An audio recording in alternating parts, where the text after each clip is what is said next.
25ஆம் ஆண்டு வெள்ளி விழாவை கொண்டாடும் SNS கல்வி குழுமங்கள் கோவை. சுதர்ஷன், ஹாய், வணக்கம். வணக்கம். நல்லா இருக்கேண்ணா. நீங்க நல்லா தான் இருப்பீங்க. உங்களுக்கு ஆப்போசிட்ல இந்த சோஃபால இப்படி உட்கார்றதுக்கே கொஞ்சம் பயமா தான் இருக்கு. அதான் வணக்கம். Run baby run. ஸோ கமெண்ட்ரியில் வந்து கரெக்டாக ப்ரமோட் பண்ணக்கூடிய விஷயங்கள் எனக்கே அது ரொம்ப சந்தோஷம். யார் ரன் ஓடினாலும் இப்போ அடுத்தது ஏதாவது மேட்சுக்கு போகிறேன், run baby run, run baby run தான். இல்லை சார், இந்த படத்தை எதுக்கு பார்க்க சொன்னீங்க? செம்ம மொக்கையாக இருந்தது. என்ன சரி, எப்படி எடுக்கக்கூடாதுன்னு கற்றுக்கோங்க அப்படின்னு நான் வந்து சிரிச்சுட்டு ஃபோன் வச்சிட்டேன். பட் ஆனால் ஆக்சுவலாக அது ஒரு பெரிய லேர்னிங்காக இருந்தது. அந்த ஷாட் அந்த கார்லேருந்து ஏதோ இறங்கி இப்படி நடக்கணும். கீழே இறங்கி வந்தபோது அந்த மொத்த க்ரௌடும் ஊடி பாபா அப்படி கத்துனாங்க.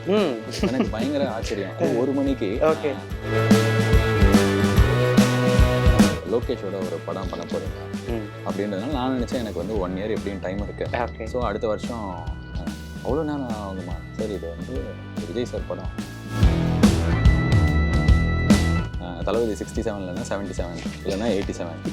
ஏன்னா I really want to be here for a long time doing good work. Cinema Vikatan நேயர்களுக்கு வணக்கம். ஆர்ஜே பாலாஜி அப்படின்ற இந்த பேரை வந்து நம்ம அந்த பேராக மட்டும் நம்ம சுருக்கிட முடியாது. ஒரு மல்டி டேலண்டட், மல்டி டாஸ்கிங் பண்ணக்கூடிய, தமிழ்நாட்டில் இருக்கக்கூடிய இளைஞர்களுக்கெல்லாம் ஒரு இன்ஸ்பிரேஷனாக இருக்கக்கூடிய ஒரு நபர். நடிகர், இயக்குனர், கமெண்ட்ரேட்டர் அப்படின்னு சொல்லி பல முகங்கள் இருக்குது. ஸோ இப்போ வந்து பல முகங்கள் இருந்தாலும் அந்த ரன் பேபி ரன் அப்படின்ற படத்தில் ஆக்டராக மட்டும் அவர் பெர்ஃபார்ம் பண்ணியிருக்கிறாரு. அதை பற்றி பேச போகிறோம். அவருடைய ஃபியூச்சர் டைரக்ஷன் ப்ராஜெக்ட் பற்றி பேச போகிறோம். கமெண்ட்ரி பற்றி பேச போகிறோம். வாங்க பேசலாம். வணக்கம்ண்ணா. சுதர்ஷன், ஹாய், வணக்கம். எப்படி இருக்கீங்க? நல்லா இருக்கேண்ணா. நீங்க நல்லா தான் இருப்பீங்க. உங்களுக்கு ஆப்போசிட்ல இந்த சோஃபால இப்படி உட்கார்றதுக்கே கொஞ்சம் பயமா தான் இருக்கு. அதான் வணக்கம். அப்படிலாம் கிடையாது. அதான் ஒரு இளம் வாலிபன் நல்ல ஜாலியா பேசுவான் அப்படின்னு நினைச்சிட்டு வந்தா இந்த சோஃபா, இதே மாதிரி ஒரு இடம், கருப்பு டிஷர்ட் இதெல்லாம் பார்க்கும்போது ஐயோ இந்த இன்டர்வியூ முடியும் போது நம்ம என்ன போறோமோன்ற ஒரு திக் ஃபீலிங் இருக்கு. இல்ல இல்லவே இல்லைண்ணா. I am listener only. நம்ம முன்னாடியே சொன்ன மாதிரி யூ ஆர் லிசனர் ஒன்லி. ஆமா, உங்ககிட்ட இருந்து ஒரு த்ரில்லர் படம் அப்படின்றத வந்து நீங்களே எதிர்பார்த்தீங்களான்னு எனக்கு தெரியல. ஏன்னா வெளியிருந்து பார்க்கும்போது ஆர்ஜே பாலாஜி, உங்களுடைய ஆர்ஜே ரேடியோ டைம்ல இருந்து ஃபாலோ பண்றவங்க வந்து ஒரு ஜாலியா அப்படின்றதா உங்களுடைய படங்களுமே அப்படிதான் இருந்திருக்கு. எல்கேஜி, மூக்குத்தி அம்மன், வீட்டில் விசேஷம் வரைக்கும். ஸோ இதுல ரொம்ப போஸ்டர்ல இருந்தே ரொம்ப இறுக்கமா இருக்கிறாரு பாலாஜி. ஃபர்ஸ்ட் டைம் த்ரில்லர் பண்றாரு. ஒருவேளை எக்ஸ்பெரிமெண்ட் பண்ணி பாக்குறாரோ அப்படின்ற ஒரு கேள்வி வந்து எனக்கு தோணுது. எக்ஸ்பெரிமெண்ட் அப்படின்னு சொல்ல முடியாது. என்னன்னா இப்போ நான் வந்து ஒரு பயங்கர ஆர்ட் ஹவுஸ் ஃபிலிம் நடிக்கிறேன். அதாவது இந்த படம் வந்து சூப்பரா பேர் வாங்கும், ஆனா எத்தனை பேர் பார்ப்பாங்கன்னு தெரியல அப்படின்ற மாதிரி ஒரு படத்தை ட்ரை பண்றேன்னா ப்ராபப்ளி எக்ஸ்பெரிமெண்ட்டாக இருக்கலாம். இது வந்து எல்லாருக்கும் பரிச்சயமான ஒரு ஜான்ரா ஃபிலிம். அதாவது த்ரில்லர்ன்றது வந்து முன்னாடி அட்லீஸ்ட் நான் வந்து சொல்கிறது வந்து ஒரு 15-20 வருஷம் முன்னாடி வருஷத்தில் ஒரு 2-3 த்ரில்லர் வரும். இன்றைக்கி இந்த லாக்டவுனு இந்த 2 வருஷம் வீட்டில் எல்லாம் உட்காந்ததுக்கப்புறம் எல்லா கைண்ட் ஆஃப் த்ரில்லரையும் பார்க்க ஆரம்பிச்சிட்டாங்க. அது வந்து மக்களுக்கு பிடிக்கவும் பிடிச்சிருக்கு. இன்ட்ரெஸ்டிங்காக எடுத்தோம் அப்படின்னா த்ரில்லர் வந்து ரொம்ப பிடிச்சிருக்கு. ஏன்னா 2 மணி நேரத்தில் உங்களுக்கு வந்து ஒரு வேற ஒரு இடத்துக்கு போய்ட்டு ஐயோ இவன் கொலை பண்ணியிருப்பானா, அவன் கொலை பண்ணியிருப்பானா, இல்லை இவன் எப்படி தப்பிப்பான் அப்படின்னு. ஸோ அந்த மாதிரி ஒரு மெயின் ஸ்ட்ரீம் ஜான்ரா தான் இது. ஸோ நான் எக்ஸ்பெரிமெண்ட் பண்ணணும்லாம் செலக்ட் பண்ணல. எனக்கு என்ன இருந்ததுன்னா வெளியில் வந்து நடிக்கணும், நம்ம எழுதாமல் நம்ம டைரக்ட் பண்ணாமல் வெளில வந்து நடிக்கணும். ஆனால் அதே டைமில் வந்து அந்த டைரக்டர்கிட்டேருந்தோ இல்லை அந்த படத்துலேருந்தோ நான் ஏதாவது டேக் அவே எனக்கு இருக்கணும். அண்ட் பார்க்குறவங்களுக்கு அது வந்து ஒரு நல்ல எக்ஸ்பீரியன்ஸாக இருக்கணும். புது முயற்சி அப்படின்னு நான் சொல்ல மாட்டேன். நல்ல எக்ஸ்பீரியன்ஸ் தான் நம்ம வந்து ட்ரை பண்ணணும். இப்போ நீங்கள் நான் புதுசாக ஒன்று முயற்சி பண்ணுறேன்றது பார்க்குறவங்களுக்கு பிடிக்காம இருக்கக்கூடாது. ஸோ இந்த கதை வந்து எனக்கு கேட்கும்போது ரொம்ப கிரிப்பிங்காக இருந்தது. இது செம்ம த்ரில்லர், நல்ல த்ரில்லர். அதாவது ஃபர்ஸ்ட் ஹாஃப்லாம் இன்டர்வெல்லில் வரும்போது படத்தில் ஒரு இதுவே இருக்காது. யாராலையுமே வந்து என்ன நடக்குது, என்ன நடக்க போகுதுன்னு கண்டே பிடிக்க முடியாது. ப்ரெடிக்ட் பண்ணுறதே கஷ்டமாக எட்ஜ் ஆஃப் த சீட்டில் கடைசி வரைக்கும் வச்சுக்கிற ஒரு த்ரில்லராக வந்திருக்கு. So I'm very happy. And நான் வந்து மியூசிக் இல்லாமல் தான் பார்த்தேன். ஸோ சாம் சிஎஸ் வந்து ரொம்ப நல்லா பண்ணியிருக்காருன்னு டைரக்டர் சொன்னார். அதுக்கப்புறம் நான் பார்க்கல. ஸோ அதனால் நானும் ரொம்ப க்யூரியஸாக இருக்கேன் எப்படி ஆடியன்ஸ் அக்செப்ட் பண்ணுவாங்க. ஏன்னா நீங்கள் ரிவ்யூஸ் பண்ணிகிட்டு இருக்கும்போது ஒரு விஷயம் இருந்திருக்கும். ஸோ சினிமாவில் நடிக்க ஆரம்பிக்கும் போது ஒரு நாலேஜ் ஒன்று இருந்திருக்கும். நீங்கள் எழுதி நீங்களே டைரக்ட் பண்ணி ஒரு கதையில் லீடாக நடிக்கும்போது ஒரு விஷயம் இருந்திருக்கும். ஸோ இந்த 3 ஸ்டேஜஸ் ஆஃப் ஒரு கெரியர்ன்றது எப்படி பார்க்குறீங்க ரிகார்டிங் சினிமா? இப்போ வரைக்கும் என்னோட பெரிய ஸ்ட்ரென்த் வந்து நான் சின்ன வயசில் என்னை கூட்டு போய் காமிச்ச படங்கள் தான். நான் வந்து படம் பார்த்து தான் படம் எடுத்தேன். படம் பார்த்து தான் படத்தில் நடிக்கிறதுக்கு ஆர்வம் வந்தது. படம் பார்த்து தான் இன்றைக்கி நான் இப்போ எனக்கு என்ன புரிதல் இருந்தாலும் நான் அதை இன்னொரு படத்துலேருந்து ஏதோ ஒன்று கற்றுக்குறேன் அப்படின்னா அது எனக்கு பார்க்குற அந்த நாலேஜ் தான். அதை வச்சு தான் நான் இப்போ வரைக்கும் என்ன பண்ணியிருக்கேனோ அதை பண்ணியிருக்கேன். பட் ஆனால் இவ்வளோ தூரத்துக்கு தான் இது போதுமானது. இதுக்கப்புறம் நான் வந்து ப்ராப்பராக நான் எதாவது பண்ணணும், எனக்கு வேறு ஏதாவது ஆசைகள் இருக்குது, பெருசாக ஏதாவது ஒரு ஐடியா இருக்குது, அதை எக்ஸிக்யூட் பண்ணணுன்னா இந்த நாலேஜ் எனக்கு பத்தாதுன்னு தோணுச்சு. ஓகே. நீங்கள் சொன்ன அந்த ரிவ்யூ பண்ணும்போது அதே படம் பார்க்குற நாலேஜ் தான். சின்ன வயசுலேருந்து படம் பார்த்து வச்சு இது நல்லா இருக்குது, நல்லா இல்லை, எனக்கு பிடிச்சிருக்கு, பிடிக்கலன்னு சொல்கிறதுக்கு எனக்கு ஒரு ஒப்பீனியன் இருந்தது. பட் இன்றைக்கி நான் 2023 வந்து நான் வந்து சின்ன வயசில் இந்த படம் பார்த்தேன், அதனால நான் இப்போ இந்த படம் எடுப்பேன் அப்படின்றது மட்டும் பத்தாது. ஓகே. இன்றைக்கி எக்கச்சக்க டெக்னாலஜி இருக்குது. நீங்கள் வந்து இன்றைக்கி ஈஸியாக நீங்கள் சொன்ன மாதிரி நான் வந்து அதே மாதிரி இருந்தேன் அப்படின்னா நான் இருப்பேன். நானும் வந்து இங்கே நீங்கள் 30-40 வருஷமாக சினிமாலே இருக்கிறவங்களாம் இருக்காங்க. பட் அவங்க ஹாப்பியாக இருக்காங்களான்னு எனக்கு தெரியல. அதே மாதிரி எனக்கு இங்கே சும்மா நானும் இருக்கேன் அப்படின்னு இருக்க வேணாம். இருந்தால் நல்ல வேலை பண்ணிட்டு இருக்கணும். அதுக்கு நான் கற்றுக்கணும் அப்படின்னா முதல் ஸ்டெப் வந்து வேறு ஜோனில் இருக்கிற ஆளுங்க, டைரக்டர்ஸு, டெக்னீஷியன்ஸு அவங்க என்ன வேலை பண்ணுறாங்க, எப்படி எடுக்கிறாங்க, எதெல்லாம் கரெக்டாக பண்ணுறாங்க, எதெல்லாம் கரெக்டாக பண்ணல. நான் சில இடத்துல ஒர்க் பண்ணும்போது இதெல்லாம் இப்படி பண்ணவே கூடாது, இப்படி பண்ணுறாங்களே அப்படி தோணும். பட் ஆனால் அது அவங்களோட ஸ்பாட். நான் வெறும்னா அப்சர்வ் தான் பண்ணிக்க முடியும். அதுக்கப்புறம் ஏதாவது வாய்ப்பு கிடைச்சிது, அவங்க அதை புரிஞ்சுக்கிற ஜோனில் இருக்காங்க, இல்லைனா நம்ம சொல்கிறது கரெக்டு தானே நான் அனலைஸ் பண்ணதுக்கப்புறம் சொல்லுவேன். பட் ஆனால் பேசிக்காக நான் இப்போ லேர்னிங் ஸ்பேஸில் இருக்கேன். நீங்கள் சொன்ன இந்த 3 படத்துக்கு இது வரைக்கும் இந்த ட்ராவல் பத்துச்சு. இதுக்கப்புறம் நான் எடுக்கணும்னு நினைக்கிற படங்களுக்கு எனக்கு இன்னும் கொஞ்சம் லேர்னிங் தேவை. ஸோ அதுக்கான ஸ்பேஸாக தான் நான் இப்போ நடிக்கிற படங்கள்லாம் பார்க்குறேன். ஓகேண்ணா. ஏன்னா இப்போ நீங்கள் சினிமாக்குள்ளே வந்ததுக்கப்புறம் நீங்கள் சொன்ன மாதிரி நிறைய விஷயங்கள் உங்களுக்கு புதுசாக இருந்திருக்கும், நிறைய விஷயங்கள் உங்களை இம்ப்ரெஸ் பண்ணியிருக்கோம். ஸோ அந்த லேர்னிங் ப்ராசஸ் ரிகார்டிங் ஆக்டிங் அல்லது ஸ்கிரிப்டில் நம்ம இன்னும் கொஞ்சம் லேர்ன் பண்ணுன்ற விஷயம் வந்து என்ன கற்றுக்கணும்னு நினைக்கிறீங்க, எங்கே இதெல்லாம் கற்றுக்கணும்னு நினைக்கிறீங்க, இல்லை என்ன கற்றுக்கிட்டு இருக்கீங்க? இப்போ இந்த ரன் பேபி ரன் வந்து எனக்கு ஒரு பெரிய ரிவலேஷன். என்னால் இது பண்ண முடியாது அப்படின்னு நான் நினச்சி ரொம்ப ஸ்ட்ராங்காக இருந்தது வந்து என்னால் டயலாக் பேசாமல் ஒரு படத்தில் என்டர்டெயின் பண்ண முடியாதுன்றது தான். அதை வந்து இந்த படம் வந்து ஒரு மாதிரி பிரேக் பண்ணிச்சுன்னு நான் சொல்கிறது வந்து பெரிய வேர்டாக இருக்கலாம். பட் ஆனால் என்னென்னா இந்த மொத்த படத்துலையும் நான் வந்து ரொம்ப கம்மியாக தான் பேசியிருக்கேன். ஸோ மீதி எல்லாமே வந்து ஃபேஸில் எக்ஸ்பிரஸ் பண்ணுறது தான். ஸோ அந்த கான்ஃபிடென்ஸ் எனக்கு இந்த படத்துலேருந்து எடுத்துகிட்டு நான் அதுக்கப்புறம் தான் சிங்கப்பூர் சலூன் போய் நடித்தேன். இப்போ அங்கே போகும்போது எனக்கு ஒரு இன்னிபிஷனே இல்லை. ஏன்னா அந்த படத்துலையும் வந்து பயங்கரமாக பெர்ஃபார்ம் பண்ணுறதுக்கான ஒரு படம் அது இதுக்கும் அதுக்கும் சம்மந்தம் கிடையாது. பட் ஆனால் ஒரு ஆக்டராக வந்து எனக்கு தெரிஞ்சது இந்த படத்துலேருந்து எடுத்த கான்ஃபிடென்ஸ் வந்து எனக்கு அதுக்கு யூஸ் ஆகுது. பட் அந்த படத்தில் போனால் அதில் வேற ஒரு மெத்தட் ஆஃப் அந்த டைரக்டர் அவருக்குன்னு ஒரு ஸ்டைல் இருக்குது. ஸோ இப்போ அங்கே ஒரு லேர்னிங் இருக்குது. சில விஷயம் அன்லேர்னும் பண்ண முடியுது. இது இப்படி பண்ணியிருந்தோம், இது இப்படி பண்ணக்கூடாது. ஸோ அந்த மாதிரி ஒவ்வொரு படத்துலையும் ஆக்டராக நீங்கள் கற்றுக்கிறதுக்கு எண்ட்லெஸ் அது. இப்போவும் நீங்கள் வந்து ஒரு பெரிய நடிகை மோகன்லால் சாரோ இல்லைனா கமல் சாரோ பார்த்தீங்கன்னா இப்போ வரைக்குமே they are learning. The moment you stop I think அதுதான் எண்டுன்னு நினைக்கிறேன். ஸோ அவங்களுக்கே அப்படின்னும் போது நான் இப்போ தான் பேபி ஸ்டெப்ஸ் எடுத்து வைக்கிறேன். எனக்கு இப்போ ஃபார் எக்ஸாம்பிள் கொஞ்ச நாள் முன்னாடி எனக்கு மைக்கேல் மதன காமராஜன் மாதிரி ஒரு படம் பண்ணணும்னு ஆசை இருக்குது. நான் சொல்கிறது வந்து ஒரு 4 ஆக்ஷன் படம் இல்லை ஒரு மல்டிபிள் ஆக்ஷன் படம், காமெடி, ஃபுல் காமெடியில் எழுதணும். எனக்கு எழுத வரும்னு எனக்கு தெரியும். நான் நல்லா எழுதிடலாம் அப்படின்ற கான்ஃபிடென்ஸ் இருக்குது, காமெடியாக ஒரு ஸ்கிரிப்டு. ஆனால் இப்போது என்னால் ஒரு கேரக்டரில் செம்மையாக நடிக்க முடிகிற கான்ஃபிடென்ஸ் எனக்கு இன்னும் இப்போ தான் வந்துட்டுருக்கு. அப்போ நான் 4 கேரக்டராக நடிக்க போகிறேன் அப்படின்னா நான் ஒரு நல்ல தேர்ந்த நடிகராக இருக்கிறவரால் மட்டும்தான் அது மாதிரி புல் ஆஃப் பண்ண முடியும். நீங்கள் மைக்கேல் மதன காமராஜன் இப்போ பார்த்தாலும் சின்ன சின்ன மேனரிசம்ஸ் வந்து ஒரு கேரக்டருக்கும் அப்படி கொடுத்துருப்பாங்க கமல் சார். அதே தான் இப்போ அவைஷன் மூவியில் நான் இது இன்டர்வியூவில் பார்த்துருக்கேன். KS ரவிக்குமார் சார் சொன்னாரா யார் சொன்னாரா தெரியல. அவர் சொல்லியிருப்பார், கமல் சார் வந்து அந்த படத்தில் வந்து அந்த ஆக்சுவலாக அந்த ஹீரோவாக நடிக்கிற டைமில் இப்படி பண்ணிகிட்டே இருப்பாராம் படத்தில். நான் வந்து அதுக்கு முன்னாடி நோட் பண்ணதே இல்லை. அதுக்கப்புறம் இப்படி பண்ணிகிட்டே இருப்பார் சில இடத்துல. என்ன அப்படின்னா அந்த மேக்கப் பாட்டியாக மேக்கப் போட்டதோட அந்த மேக்கப் வந்து இரிட்டேட் பண்ணி அரிக்குதுன்றத வந்து அப்படி வந்து அதை வந்து ஸ்க்ரீனில் வரணுன்றதுக்காக இப்படி பண்ணி அது எத்தனை பேர் நோட் பண்ணுவாங்கன்னா அவர் பார்க்கல. அவருக்கு ஒருத்தன் வந்து ஒரு நாள் ஃபுல்லாக மேக்கப் போட்டு ஒரு பாட்டியாக நடிச்சுட்டு அடுத்த நாளைக்கு நார்மல் லைஃப்பில் வரும்போது அந்த இரிட்டேஷன் இருக்கும். ஸோ நம்மளுக்கே இந்த ஹோலிலாம் கொண்டாட்டு வந்து அடுத்த நாளைக்கு இது பண்ணால் ஸோ இப்போ இது இவ்வளோ ஒரு மைன்யூட்டான ஒரு விஷயம். எனக்கு அது அவ்வளோ பெரிய என்ன பாருங்களேன் அப்படின்ற மாதிரி இது எனக்கு. ஸோ அந்த மாதிரி லேர்னிங் வந்து எவ்ரிடே இட் ஹேப்பன்ஸ். அண்ட் சில நாளைக்கு வந்து நம்ம சில படங்கள் எதிர்பார்த்துட்டு இதை கற்றுக்கணும் அப்படின்லாம் எதுவும் போகிறதில்ல. எது கிடைச்சாலும் நான் வந்து LKG எடுக்கிறதுக்காக ஒரு படம் பார்த்தேன்.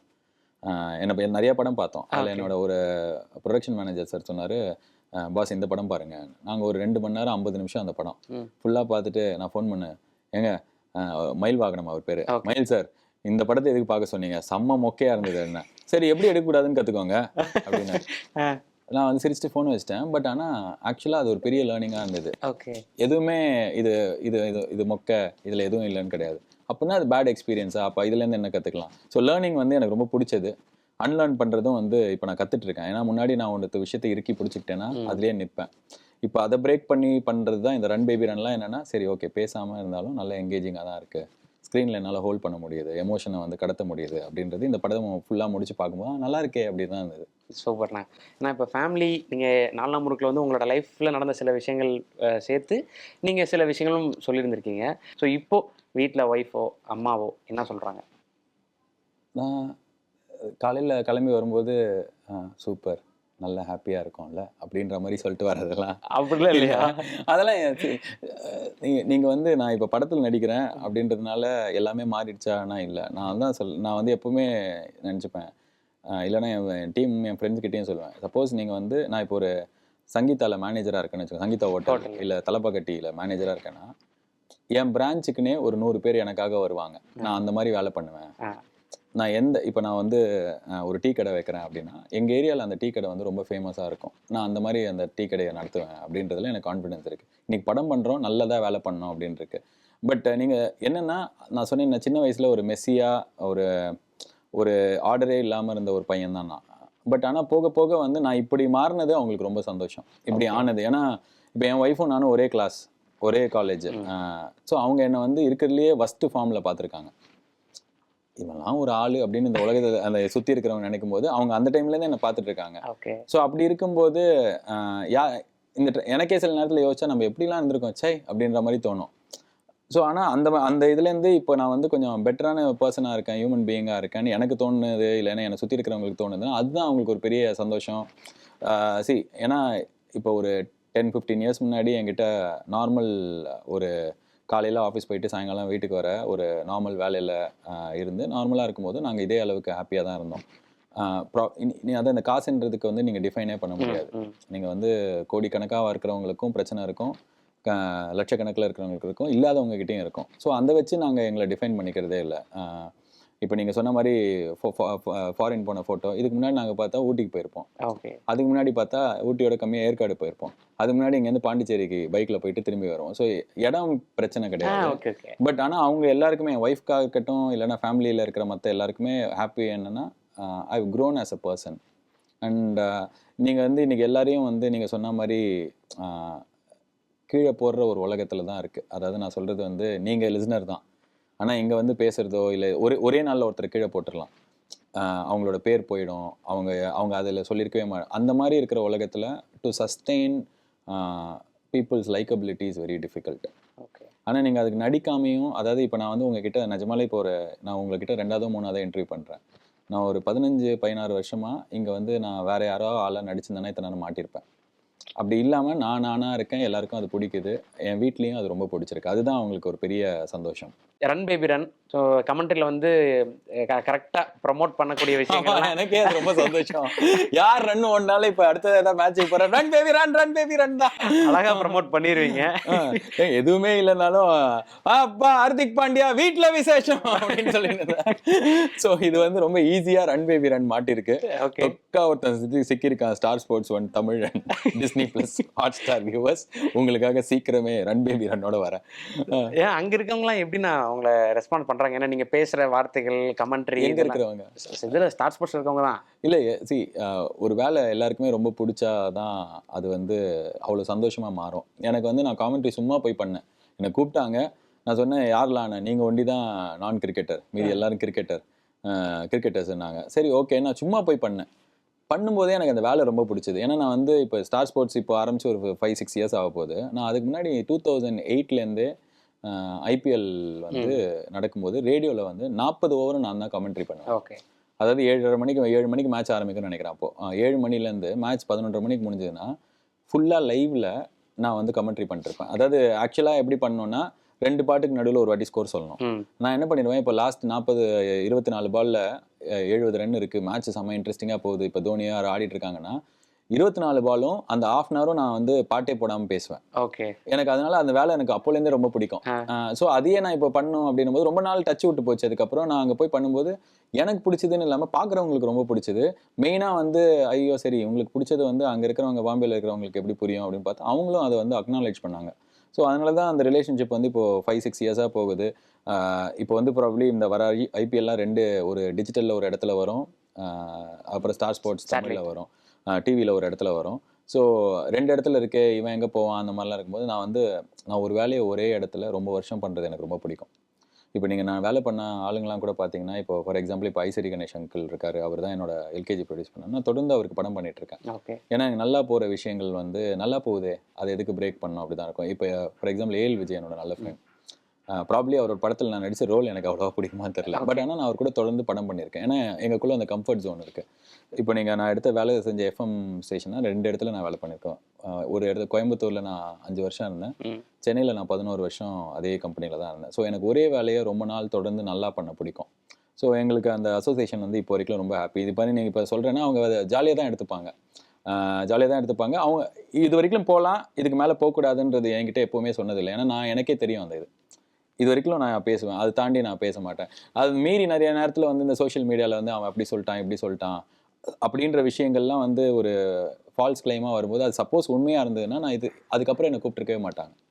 ஏன்னா எஸ்என்பின்னு நினைக்கிறேன் அது பேர். ஒரு 150 பேர் லைவாக நீங்கள் பேசுகிறத மானிட்டர் பண்ணுறதுக்காகவே லீகல் டீம்னு இருப்பாங்க. ஓகே. ஒரு ஃபீடுக்கு நான் சொல்கிறது தமிழுக்கு மட்டும் ஒரு 100-150 பேர் உட்காந்து ஒரு ரூமில் ஒவ்வொரு வார்த்தையும் மானிட்டர் பண்ணுவாங்க. ஓகே. தெலுங்குக்கு அது மாதிரி, ஹிந்திக்கு அது மாதிரி, இங்கிலீஷ்க்கு அது மாதிரி. ஸோ அதை மீறி நீங்கள் ஒரு விஷயத்த சொல்லிட்டு பைபாஸ் பண்ணிட முடியாது. ஓகே. ஓகே. தப்புன்னு கூப்பிட்டு என்ன பண்ணுவாங்கன்னா, இல்லைப்பா நீ கிளம்புன்றவாங்க. முதல்ல ஒரு வாட்டி கூப்பிட்டு சின்ன பிரச்சனை, நான் இது மாதிரி பேசாதீங்க. நான் ஒரு வாட்டி என்ன சொன்னேன், அது பேர் என்ன, தேங்க்ஸ் டு சஞ்சய் மஞ்சுரேக்கர். நிறைய பேர் என் குருஜி சஞ்சய் மஞ்சுரேக்கருக்கு ரொம்ப நன்றி, ஏன்னா அவர்னால தான் நிறைய பேர் ஸ்டார் ஸ்போர்ட்ஸ் தமிழே பார்க்குறாங்கன்ட்டு அப்படி சொல்லிட்டு இப்படி வெளில வரேன். எதிர்க்க பார்த்தா சஞ்சய் மஞ்சுரேக்கர் இன்னொரு ரூம்லேருந்து கமெண்ட்ரி பாக்ஸ்லேருந்து வெளில வராரு. நான் இவர் இங்கே தான் பண்ணுறான், ஆமாம் இங்கிலீஷில் பண்ணுறாரு. அப்போ என்னை கூப்பிட்டாங்க, நம்ம ஆளுங்க நம்ம கூடவே இருக்கிறாரு. இல்லைங்க எனக்கு அவர் நம்ம சேனல்லே தெரியாதுங்க, அவர் ஸ்டார் ஸ்போர்ட்ஸ் இங்கிலீஷ் அப்படின்னாங்க. ஆனால் அடுத்த செகண்டே அதை உங்ககிட்ட அட்ரஸ் பண்ணுவாங்க. ஆனால் அந்த மாதிரி இப்போ எந்த ஒரு பேரியரே அந்த சேனல் இப்போ எனக்கு இப்போ நான் வேலை செய்கிற லாங் டேர்மாக வேலை செய்ய போகிற ஒரு இடம் அப்படின்ற மாதிரி எனக்கு ரொம்ப க்ளோஸ்.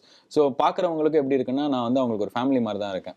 இப்போ நான் சொன்ன இந்த செஞ்சி மதுரா ஷூட்டிங் போகும்போது இப்போ நைட் இது ஃபுல்லாக நைட்டு தான் நடந்தது இந்த படம். நிறையா ரோட்டில் ஷூட் பண்ணுறோம். ஒரு 500-600 பேர் ஒரு சாட்டர்டே ஈவினிங் ஒரு 1 மணிக்கு ரோட்டில் இருந்து பார்க்குறாங்க.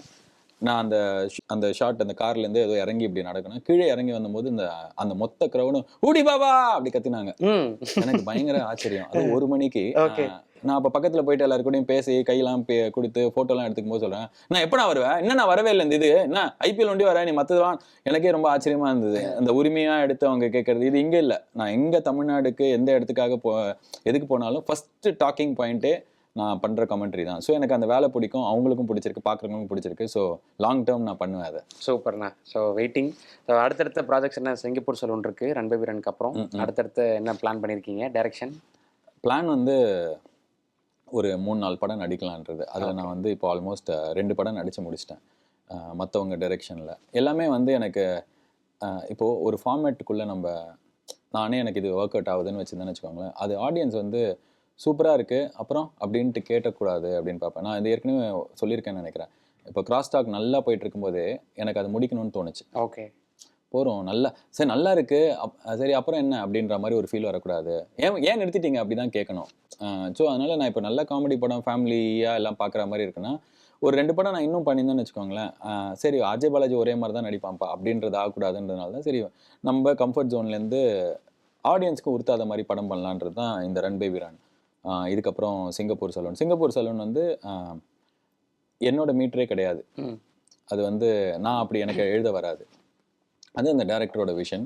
ஆனால் அந்த படமும் ஒரு ப்ராப்பர் அது கமர்ஷியல் படம், எல்லாமே இருக்கிற ஒரு காமெடி, எமோஷனு, நல்ல ஒரு ஸ்ட்ராங்கான ஒரு ஸ்டோரி எல்லாமே இருக்கிற ஒரு படம்.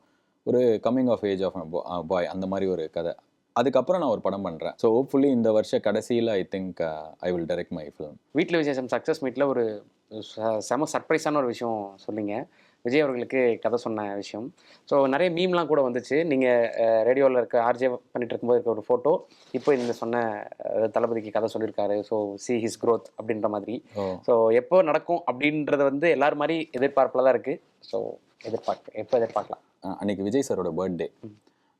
நான் அவருக்கு காலையில் விஷ் பண்ணிவிட்டு நான் அது வரைக்கும் நான் ஜான் 27th நான் கதை சொன்னேன்.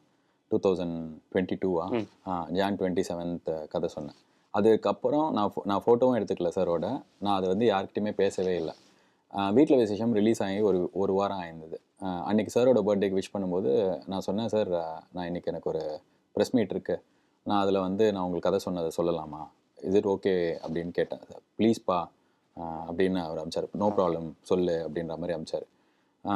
நான் அதுக்கப்புறம் வந்து நான் அங்கே சொன்னது வந்து எக்ஸாக்டாக நடந்தது தான் சொன்னேன். என்னென்னா நான் அவருக்கு சாருக்கு அந்த கதை சொல்லணும் அப்படின்னதுக்கப்புறம் நான் அதில் ஒரு 2 மாதம் ஒர்க் பண்ணேன், வெறும் நரேட் பண்ணுறதுக்கு.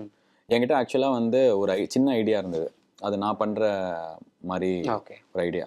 அந்த ஐடியாவில் தான் அடுத்து ஒர்க் பண்ணலான்னு போது இது மாதிரி சாருக்கு கதை சொல்லணும் அப்படின்னும் போது நான் வந்து சரி ஓகே அதை விட்டுட்டு நான் ஒரு ஐடியா ஒர்க் பண்ணேன். ஒரு 2 months நரேட் பண்ணுறதுக்கு, அதாவது 40 நிமிஷம் கதை சொல்கிறதுக்கு நான் எழுதுறதுக்கு எனக்கு 2 மாதம் ஆச்சு. நான் அதுக்கப்புறம் தான் அவர்கிட்ட போய் சொன்னேன். சாருக்கு ஐடியா ரொம்ப பிடிச்சது, ஃபுல்லாக செம்மையாக ஜாலியாக கேட்டார். கேட்டு முடிச்சோன்னே அப்போது ஏப்ரல் ஓகேவா அப்படின்னாரு. மார்ச் ஏப்ரல் ஆனால் இது ரொம்ப பெருசாக இருக்கே அப்படி சொன்னார். நான் வந்து சொன்னேன், ஆமாம் சார் எந்த ஏப்ரல் சார்? அதாவது ஏப்ரல் மார்ச் ஏப்ரல். நான் சொன்னேன், சார் எனக்கு இது 1 வருஷம் ஆகும், இது ஜனவரி 27. எனக்கிட்ட என்ன சொன்னாங்கன்னா, நீங்கள் இப்போ வந்து இதான் அந்த படம் அப்போ பேர் வைக்கலன்னு நினைக்கிறேன், எனக்கு தெரியல, இப்போ ஒரு படம் பண்ணுறீங்க வாரிசு, அதுதான். அதுக்கப்புறம் வந்து லோகேஷோட ஒரு படம் பண்ண போகிறீங்க அப்படின்றதுனால நான் நினச்சேன் எனக்கு வந்து 1 year எப்படியும் டைம் இருக்கு, ஸோ அடுத்த வருஷம் அவ்வளோ நேரம் ஆகுமா? சார் இது வந்து ஒரு விஜய் சார் படம், இதுக்கு வந்து நான் ஜஸ்டிஸ் பண்ணி எழுதுறது மட்டும் இல்லாமல் இதை செம்மையாக எடுக்கணும். நான் இப்போ என்னோட படம் எடுத்த மாதிரி டெக்னிக்கலாக நான் வந்து எப்போவுமே செகண்டாக தான் யோசிப்பேன். நான் ரைட்டிங் தான் ஃபஸ்ட்டு இம்பார்ட்டன்ஸ் கொடுப்பேன். அது இல்லாமல் இது டெக்னிக்கலாக செம்மையாக எடுக்கணும், எவ்வளோ செலவு பண்ணணுமோ அதை முன்னாடியே பிளான் பண்ணி அதுக்கு நான் கற்றுக்கணும்.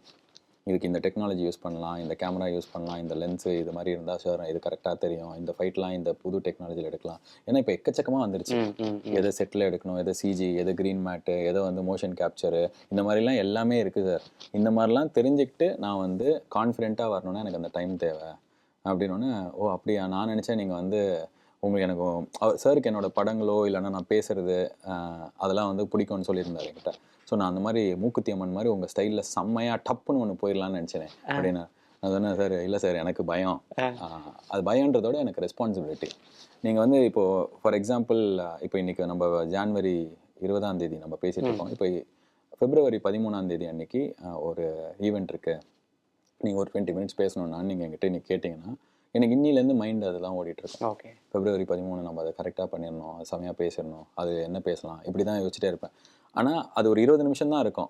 ஆனால் அந்த 20 நிமிஷம் எனக்கு இன்னிலேருந்தே மைண்டில் ஓடிட்டுருக்கோம். ஐயோ February சத்யராஜ் சாரும் நானும் அது சத்யராஜ் சார் கிட்டே நீங்கள் வந்து இன்றைக்கி சார் அக்டோபரில் 12 ஃப்ரீயாக வச்சுக்கோங்க, ஒரே ஒரு நாள் ஒரு ஷூட் இருக்குது அப்படின்னா அக்டோபர் 12 வரைக்கும் 200 வாட்டி கால் பண்ணுவார். பாலாஜி அது அக்டோபர் 12 தானுங்க, அது ஓகேங்க, காலையில் 7 o'clock ஓகே, அதுக்கு முன்னாடி நாள் வந்து காரைக்குடியா ஓகே, அது ஓகே நான் வந்துடுறேன், திருப்பி ஒரு 4 நாள் கழிச்சு கூட பாலாஜி சாயங்காலம் வந்து ஒரு 7 மணிக்கு போயிடலாங்களே. ஸோ அவர் மைண்டில் அதே தான் இருக்கும். நான் சொன்னேன், சார் நான் இப்படி தான் இருக்கேன், நான் தான் கொஞ்சம் இதுன்னு நினச்சேன், நீங்கள் அவர் சொல்ல 40 வருஷமாக இப்படி தான் இருக்கேன். ஸோ எனக்கு விஜய் சார் படம் அப்படின்னும் போது அது அவ்வளோ ரெஸ்பான்சிபிளாக எடுத்து பண்ணணும் அப்படி இருந்தது. ஸோ டைம் லைன் வந்து ஒர்க் ஆகலை. அப்போது நான் சார்கிட்ட கடைசியாக சொல்லும் போதும் அதான் சொன்னேன், நான் இப்போ சார் தளபதி 67 இல்லைன்னா 77 இல்லைன்னா 87. ஏன்னா I really want to be here for a long time doing good work. உடனே ரஷ் பண்ணி நான் இன்னைக்கு பண்ணணும் அப்படின்ற எந்த அர்ஜென்சி எனக்கு இல்லை. எனக்குன்னு ஒரு டைம் வரும், சாருக்குன்னு எனக்கிட்ட ஏதாவது ஒரு செமையாக ஐடியா வரும், அப்போ வந்து ப்ராப்ளி காட் வில்லிங் நான் பண்ணுவேன்னு நினைக்கிறேன். சூப்பர்ண்ணா, வாழ்த்துக்கள். ரன்பேபிரனுக்கு வாழ்த்துக்கள். அடுத்து நீங்கள் நடிச்சிட்டு இருக்க படங்களுக்கு வாழ்த்துக்கள், டைரக்ட் பண்ண போகிற படம் வாழ்த்துக்கள். சீக்கிரம் அந்த அனௌன்ஸ்மெண்ட் வரும்னு எதிர்பார்க்குறோம், அதுக்கு வாழ்த்துக்கள். Thank you so much. தேங்க்ஸ்ண்ணா, ரொம்ப நன்றி. கமெண்ட்ரியில் மீட் பண்ணலாம். Run baby run. இப்போ நான் இன்னும் முடிக்கல, அந்த படத்தை பற்றி தேட்டரில் பாருங்களேன் சொல்கிறேன். சரி தம்பி தங்கச்சிடே பச்சை சட்டை, இந்த படம் வந்து உனக்கு பிடிச்ச மாதிரி நீ இது வரைக்கும் பார்த்து என்ஜாய் பண்ண பல லாங்குவேஜில் பார்த்த த்ரில்லர் மாதிரி, அதாவது முற்றிலும் மாறுபட்டலாம் இல்லை, நீ ஏற்கனவே பார்த்த உனக்கு ரொம்ப பிடிச்ச நிறைய த்ரில்லர் மாதிரியே இந்த படமும் ரொம்ப நல்ல த்ரில்லராக இருக்கும். ஸோ தேட்டரில் போயிட்டு செம ஜாலியாக பாரு, you will have great fun. Thank you so much. நன்றி. மாணவர்களின் சிந்தனையை வடிவமைக்க SNS, மாணவர்களின் தனித்திறமையை மேம்படுத்த SNS, மாணவர்களின் சாதனையை போற்றும் SNS 25ஆம் ஆண்டு வெள்ளி விழாவை கொண்டாடும் SNS கல்வி குழுமங்கள் கோவை.